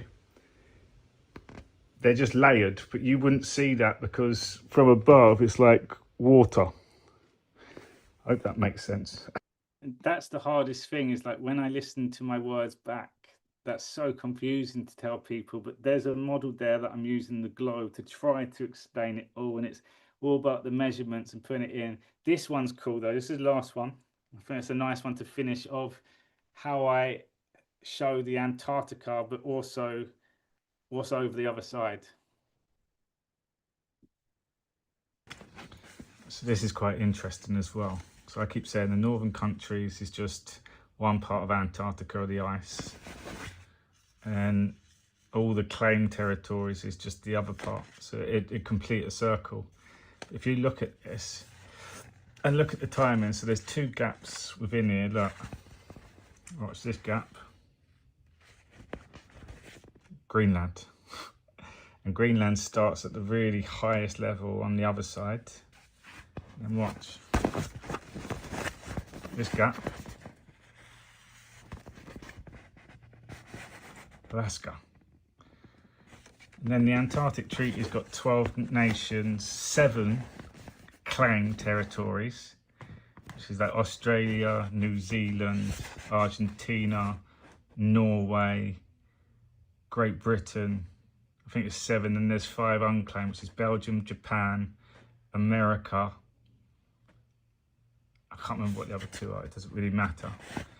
But this is the interesting one. Admiral Byrd, look, Marie Byrd Land. This is the largest bit of land that's unclaimed by anyone. So for me, I'm saying that's the New World. America could be, because it just goes there to America.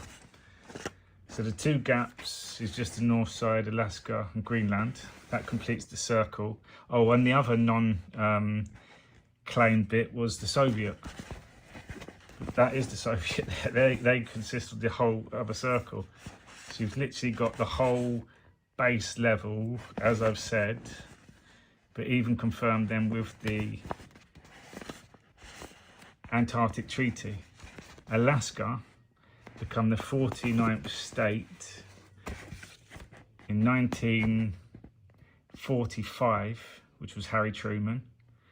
And then in 1951, Antarctic Treaty was claimed. But also in 1945, Harry Truman offered Denmark $100 to claim Greenland back then. So all the timings all work up as well. And I just feel like they haven't put America in the Antarctic Treaty. And then people get confused with North Pole. That's the same. So it's almost, again, if that was flat, that's just the base, all one massive circle. But 12 countries, 7 claimed, 5 unclaimed. It's 7 and 12 again. It's all of this will be in the maths with these squares, and I'm trying to draw where it goes behind, and then this side, like Russia, Greenland, Alaska, but I still can't work it out.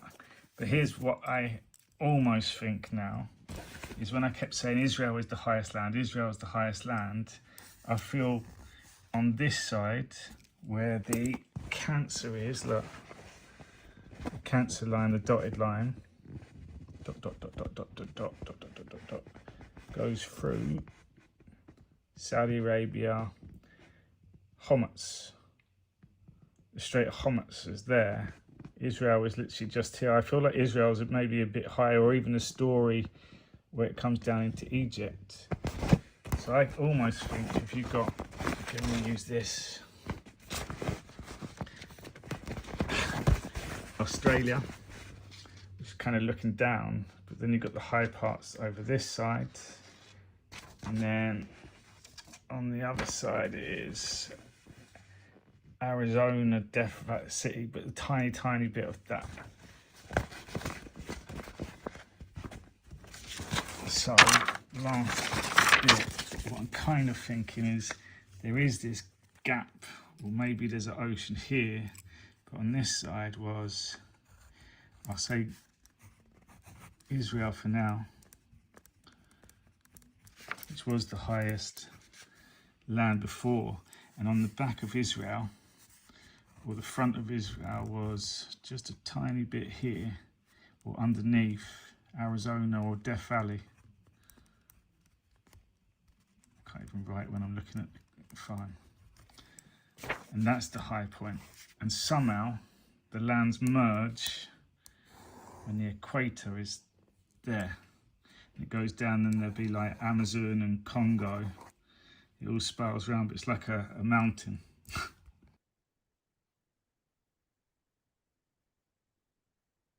I'll share that now. So I have a lot more clear idea of how I see it now. I showed you the three levels. I can almost see Australia with the Indian Ocean, which is like the top layer with those islands, and there's a spillover from the Pacific. And at the top of that circle, you've got like Mexico and Colombia, the big mountains there. And if you imagine the Olympic rings, there's 5 Olympic rings, there's 5 oceans. I feel like there's the crossovers with the oceans, like the rings. So there's like a spillover on each side, and then that Mediterranean is just a spillover from the Atlantic. So again, you can see I'm brain dumping. I'm also, for me, I feel like I've easily proved that the world is definitely not flat. I feel like I can justify that the world definitely has depth to it. And we talk about we're going to 5D, we're in 3D. Well, a flat map is 2D. We haven't even got out of 2D yet. 3D, I feel the globe was trying to show us. Now you've got to put it all together and add meaning, and it's got different dimensions and spiral shapes to it. And we didn't have the technology to be able to do it before, because these clever people are making these maps years ago, and no one knows how to do it now. I feel that there's a way to put, or in fact, I haven't even spoke about it today. I know that I can just plot coordinates now, and I have my model, and I have my depth height, and I know where certain things are. I just need the software to be able to deploy it or to do it, or a real cartographer who's open to taking this project on, because I know that a map now, as long as you use the data and you can justify it, it's just your own map, which people view in a certain way. Just like the Bible, there's the words, and people then take the interpretations. That's what a map is. And the Q posts say, follow the map, build a map. The map is key. So I'm hoping that hasn't bamboozled you too much. It definitely gives you food for thought, definitely gets you to look at the flags. A friend of mine, she might be watching, has bought some flag cards, like what do you call it, flashcards, and you can like play dominoes and connect them all and stuff as well. Like there's different things that you can do. If you look at the Antarctic Treaty as the base, like start at the bottom, that's quite a cool thing to look at the land territory, and then the names of places. Because in America, all the names of other countries are in America at certain parts. And like in Canada, you've got 2 states which are French speaking, connected to France. It's lower than France. And then those African countries, that's above France. It's all the same. And you start seeing immigration and all these countries, and they're coming over, taking, it's all part of it. But these evil people that didn't do any work sent the explorers out, and the slaves would build and stuff. But the explorers realized, like a hide and seek, I'm going to go live out here now. You've got the Great Wall of China. You've got India, which has got a lot of history to it. Both of those nations are the most populated nations, 1.6 billion, 1.5 billion. United States at the moment is 330 million. I feel that the whole new world will be all the good people, and there'll be billions, and it'll be the Americas and whatever else is left in this special part that no one knows about, the kingdom of heaven. But this time, evil can't then go and rebuild again and reorganize a plan for generations, 5G war, because of the internet. And it's the first time, like God said, the ego, the devil gets locked away for 1,000 years. Time will be an illusion. Fear will be taken out, so we won't age. We will be able to get younger. There'll be technology that knows how to work the body to the point where we can be at optimal, and we get to live out this human experience for 1,000 years, knowing that the only evil that we experience, because you've got to have evil, people say, will be through the computer games, will be through the movies and a TV series talking about this time and what's gone on. And that'll be literally all the creations will be built on this time. So it's like the Bible in the olden days, but now, but we've got the technology, we've got a whole new world, and we've got a whole world that's been preserved for us, which is the old world. And we'll be able to go back through places like time travel, because time will be an illusion. I'm convinced that, well, I know, I'm not even saying I'm convinced, I know that there's an underground train station that connects us all to places like that. And it'd be so super quick that, and because we are all connected, you will time travel. You'll get there quicker than what the time zones are. So we'll be time traveling. And for the really good people, because I feel like there's different tiers to it, there's a special land. Like Donald Trump went to China, it was the hidden land, the I can't remember what they call it now. There's like the temple, the uncharted temple and stuff, and he got invited to. Definitely is places like that around the world as well. So, people, if you enjoyed that, please leave your comments below. I know it's a different way of looking at things, but it also challenges us to be able to dig a bit further. And with this topic, there's so many different avenues you can go down. But also, it allows you then to go back at look at the flat earthers that are arguing with anger and Israel and evil, and you just see it's the messenger again. It doesn't look exciting. They don't want to know the truth. They're not willing to even, like an argument I'd say now for people when they say it's definitely flat, say Arizona. How do you prove that? In the same state, you've got desert and you've got mountains where you can go skiing on a 2 hour drive. It can't be on the same level, just that one state alone. It's got Sedona in between. So it's like desert, jungle, and then you've got mountains. It's the edge of the world on that part. So I hope you enjoyed that and see what comes up for you. And I will be back doing another live when I get a bit more confirmation of my model, and hopefully I'll be able to show you something next time as well. So have a good one, people. Thank you for watching.